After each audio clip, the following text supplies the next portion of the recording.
ॿियो सरमायो आहे माण्हू खे पंहिंजे इज़त जो, रत जो सरमायो।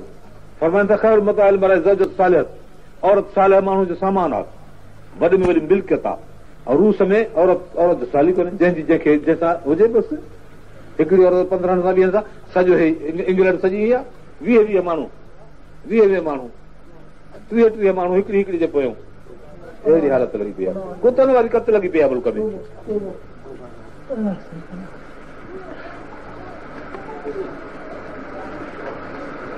लाउड न हुजे हा त मां अहिड़ियूं ॻाल्हियूं ॿुधायां जो अजब लॻे हा, पर दिलि नथी घुरे त मस्जिद खां ॿाहिरि आवाज़ वञे। यूरोप जूं ॻाल्हियूं न मां ॿुधायांव त अजब लॻी वियो।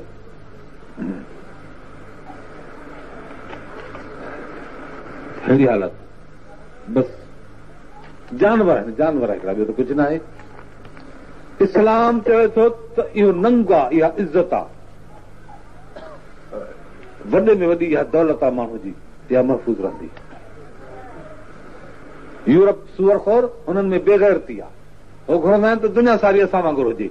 पोइ जेके यूरोपियन जे सां वञी गॾु खाइनि था, उथनि वेहनि था, उन्हनि जे तरीक़े ते उहे घुराइनि। कराची में त ॾिसो वञी, राति जो साईं नाइट क्लबूं खुली थी वञनि पियूं, उते डांसूं पियूं थींदियूं, उते नाच पिया थींदा, हर कंहिंजी रनक कंहिंजी कंहिंसां वञी राति गुज़ारींदी, कंहिंजी कंहिंसां वञी राति गुज़ारींदी। मां जवाबदारी सां थो चवां त कराची में हिन महिल ईअं थी रहियो आहे बिल्कुलु। ऐं इहे सूअरखोर आहिनि, इहे सूअरखोरनि जे पोयों लॻाइनि कट। ऐं हे वरी ॿाहिरि जो निकिरी ईंदा, अचे जो वेही रहंदासीं कुर्सीअ ते त को भाईंदो त तमामु वॾो को शरीफ़ आहे, वॾो को ख़ानदान आहे बिल्कुलु। अहिड़ी हालत अंग्रेज़नि असांजे मुल्क खे तिबाह कयो। उहो हाकिम जेको अॻे मस्जिद खां निकिरंदो हो, हाणे चकुले खां थो निकिरे। उहो हाकिम जेको तिलावत कंदो हो, हाणे टीवी ॾिसी थो अचे। उहो हाकिम जेको अॻे तहज्जुद इशराक पढ़ंदो हो, हाणे जुन बि पूरो नथो लाहे, अचे थो कुर्सीअ ते वेही। अहिड़ा पलीत ख़बीस माण्हू जॾहिं हुकूमत कंदा, तुंहिंजो इहो हाल आहे न। मां तव्हां खां पुछां थो त तव्हांखे जेकॾहिं सियार जेको किथे को चङो माण्हू मरी वञे त पोइ गिदड़ खे खणी चङो मुड़ुसु कंदव? भला सूर खे, भोले खे, कुते खे न कंदव न?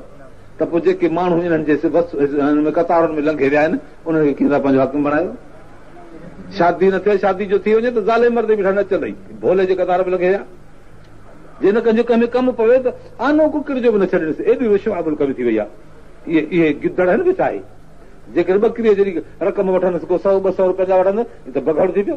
जे 1000 रुपये जो वठी पोइ कमु कनि, 2000 वठी पोइ त पोइ शींहं जे कतार में लॻे हुजे, उठ जी बावर अथई, कंहिंजी जाइ ठाहे, कंहिंजो हेज़ान कर, कंहिंजो हौज़ान कर, कंहिंजी होमिल कर, इहो हाथीअ जे कतार में लंघे वियो, माण्हू किथे ईंदी?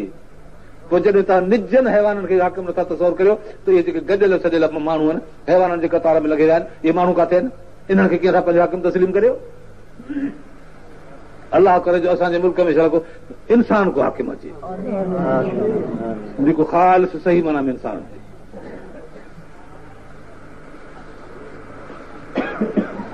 सलात पढ़ो रसूलुल्लाह